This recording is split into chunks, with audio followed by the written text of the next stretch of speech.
Alright, it's time to react to more anime hot takes. This is round 3. I asked people on my Patreon to submit their hot takes. I picked some of them. And yeah, if you want to submit stuff like this for a future video, my Patreon is patreon.com/prozd. It's $1 a month. There's a link in the description. Alright, let's jump into it. Hunter x Hunter is great for all the same reasons One Piece isn't. Weird characters, goofy comedy, great development, intense arcs, super emotional roller coaster.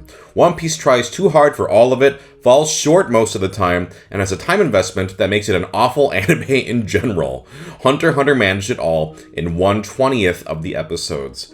I disagree with you so much, and I like Hunter x Hunter. Let's see, weird characters. One Piece has plenty of weird characters. Goofy comedy. I think the comedy in One Piece really hits. In fact, I'm someone who gets really annoyed when comedy doesn't hit in anime. I just feel like annoyed by it. But One Piece, his timing and his gags are so good. Great development. The Straw Hats are a wonderful family that I just love, seeing them grow. Intense arcs. Are we watching the same show? Emotional roller coaster. Even that, I think One Piece accomplishes. I think, for me, One Piece's greatest strengths are the emotions. It's not the fights. I don't care about the fights, as I've talked about before. It's like, I really feel for the characters. I really just... So, as an emotional roller coaster, yeah, I feel happy when they're happy, sad when they're sad. I get so into it. People really get bogged down or really put so much focus on the time investment. No one is forcing you to watch or read One Piece. You don't have to. I get it. That's a lot of episodes, a lot of chapters. It's daunting. But people always try to paint it as that's a flaw of One Piece. No, it's not a flaw of One Piece. That's just something about One Piece. Oh, it's so long. Yeah, that's just what it is. And you don't have to go on the journey. But I think the journey is quite rewarding. For me, Hunter x Hunter, I really liked it back in the day. I still am fond of it. But I will say I don't feel for the characters in Hunter x Hunter like I do with One Piece. Yes, Hunter x Hunter has very, weird, interesting characters. It has a lot of fun fights. It's very fight-focused. I do really love the Chimera Ant arc a lot still to this day. But as far as characters go, I'm sorry. The One Piece characters for me are just... I love those characters so much. Those characters are why I love One Piece. Not the fights, none of that, just the characters. So I completely disagree with this. Studio Ghibli / Miyazaki movies generally aren't interesting or entertaining. I completely disagree with this. Are we watching the same movies? I find them very charming, very fun, sometimes very emotional. They aren't interesting. Now, here's something that a lot of people complain about, the slice of life ones. People don't like Only Yesterday.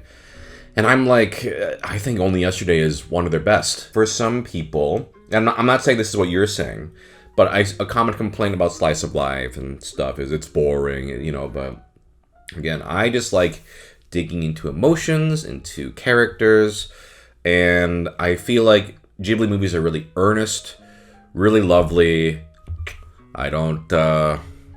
I do like Castle of Cagliostro, though, even though it's not technically Ghibli. But, yeah, I don't know. I guess we're not watching the same movies. I'd be curious what movies you like. Because I feel like Ghibli movies also, there's a wide range. It's not all slice of life. There's fantastical stuff. My favorite is Porco Rosso, where it's a combination. It's fantastical, but grounded. I don't know. I don't know. I don't get it. I don't agree with you at all. Shonen isn't a good entry point to anime, but it's all people suggest. Go on your own journey. Yeah, I agree with that. I think shonen is easy to recommend because it's plot-driven, it's exciting, it hooks you in quickly. But if you're someone like me who doesn't really fights and stuff is not what you really care about that much. I like fights, but I'm not looking for action as my main focus. I'm looking for characters, good writing, good stories. I think the fun of anime is, yes, going on your own journey. For me, it was discovering websites like Anime News Network, where I could go, oh, what's this show? This sounds interesting. I love sampling all of it. All of it. That's my journey. And yes, if you're someone who only watches shonen anime, I think you should explore. You're not going to like every single thing you watch, But that's kind of the fun of it, is you can find stuff that you might not normally seek out. That's what I always recommend to people. Animated food is not appealing or appetizing at all, and it's annoying when anime or games put emphasis on really detailed food or cooking.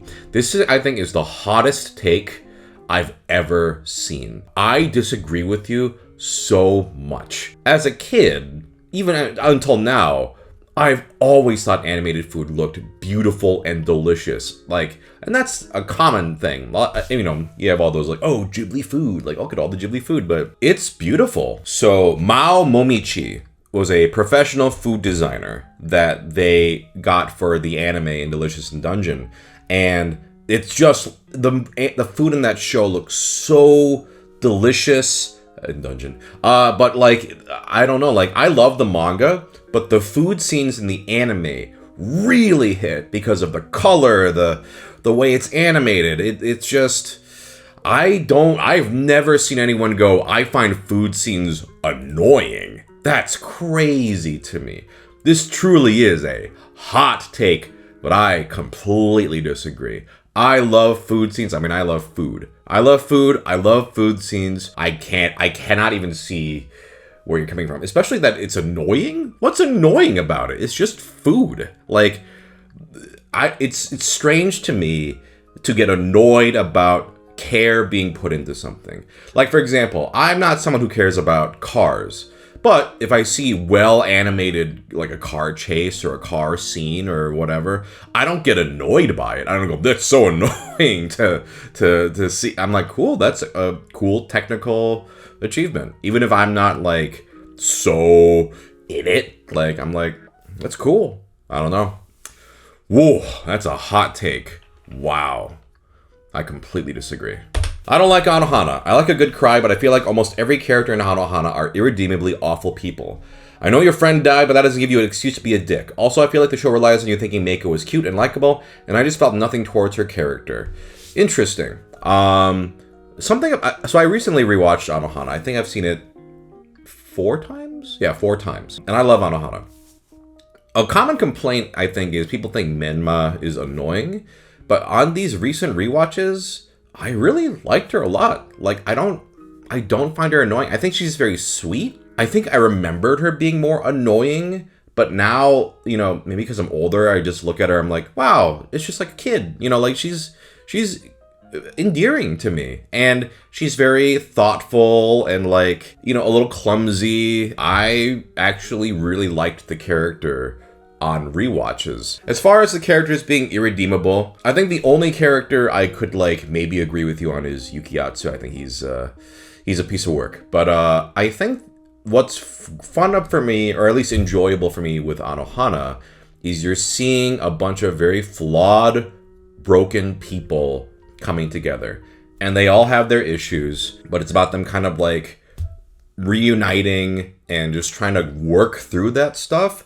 And do they all fully redeem themselves by the end of the show? No, I wouldn't say so. I don't think that's necessarily the point of it. I think that kind of stuff is a process, and it's more so like you're starting to see them, like, make steps towards that, so that you know, you can imagine them healing and becoming better people later on. I don't necessarily think the point of the show is, oh, they're all wonderful people now and you gotta love them. Is there something to hate about Anaru? Like, I think she's one of the most fleshed out, sympathetic characters in the show. To say every character, well, I guess you said almost every character. But yes, they're very flawed people, very selfish people, but I like seeing them take the steps to improve and move on from a tragedy. I don't know.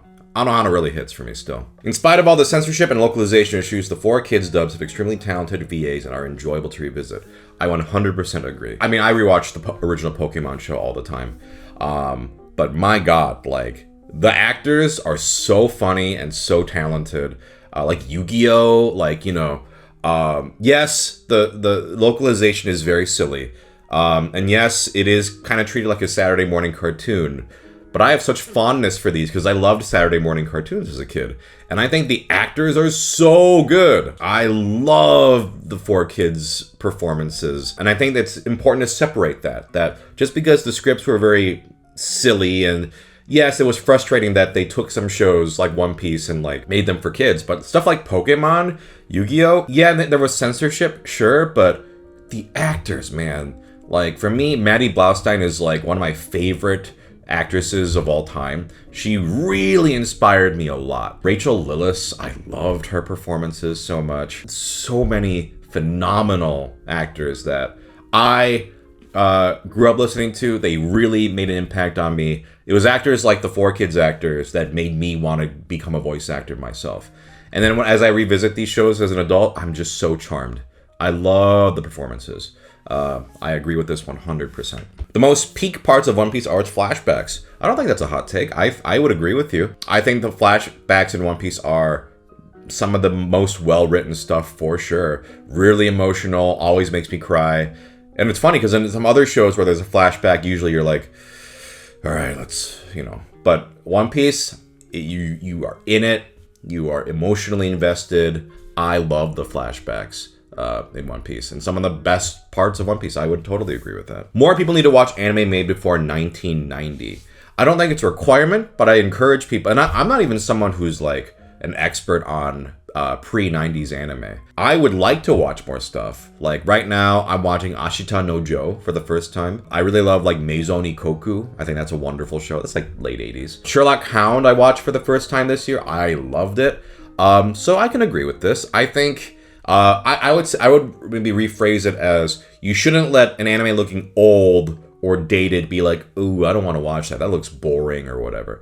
I think for one thing, the craftsmanship, the art, the animation, especially, I mean, something like Sherlock Hound is like gorgeous. It's a gorgeous show to look at. So I can agree with this. I mean, I'm more knowledgeable about like pre-90s like movies, which are also all really great. Time period something came out should not be a deterrent. That's what I can agree with. And it's just fun to see where like the inspirations for like later anime came from, and like watching older anime can be very rewarding. I really enjoy doing it. I think it's a lot of fun, especially as someone who is very passionate about anime and wants to be knowledgeable about like as much of it as I can. Using modern slang are perfectly valid choices when localizing manga/anime. The only problem is that it stamps a date on the translation. Yeah, I 100% agree with this. Even if like some slang terms just on their own make me like roll my eyes, I will say like if it conveys the character's motivation well and it fits the setting, I 100% agree. Like I don't think there's anything wrong with using slang. I mean, oftentimes in anime, they're using slang too. Why can't we also use slang that would make sense if they're using slang? But yes, if it was like something like a historical anime, then yes, it would be completely out of place. And yes, it does stamp a date on the translation, but that can be kind of charming in its own way. I like revisiting stuff. We were just talking about, anime before the 90s, but like seeing stuff time stamped. Like for example, I'm right now, because I'm trying to read all the manga on Shonen Jump. It's just a casual thing I've been doing. And I'm reading Black Cat. And Black Cat is not a particularly amazing manga, but it is like a perfect time capsule of that era. And because of that, I'm enjoying it. Like, it's kind of nostalgic. Like, oh, this is the kind of manga that I grew up reading. So, yeah, it can timestamp stuff, but I don't see that as a thing. In movies, I feel the same way. Like, I think when you watch a movie from the 70s, I like seeing the stuff that like, this is a 70s movie. I don't think that every piece of media, every piece of fiction should necessarily be timeless. I think it can be interesting when stuff feels of that era. But yeah, I agree with this take. It's funnier if Nozaki and Sakura never get together in the end. So this is for Monthly Girls Nozaki-kun. But I see where you're coming from, but I really want them to get together. Now, for those who don't read the manga's great, and it really there's a lot of stuff that's not in the anime, because it's way past the anime at this point. And every time there's like a little hint of like a little flicker of, oh, is Nozaki actually kind of finally starting to notice? I really like it, but I'm a sucker for like romance and stuff. And I think the manga does a perfect job of just like spoon feeding you like the tiniest morsel at a time, where it's satisfying. Because it's a comedy manga at its core. Like it's not a romance manga. But when the characters start to progress a little bit, when there's a little like, ooh, or ooh, it hits that much harder because it is such a broad comedy that when there's a little bit of progression, I really like it. So I'm rooting for them, especially because Sakura just deserves this at this point. But if you haven't watched or read Monthly Girls Nozaki-kun, I love it. I highly recommend it. All right, those were some more hot takes. Some truly spicy ones in this one. If you want to submit future ones, my Patreon is patreon.com/ProZD. It's $1 a month. There's a link down there. Otherwise, I'll see you in the next one. Peace.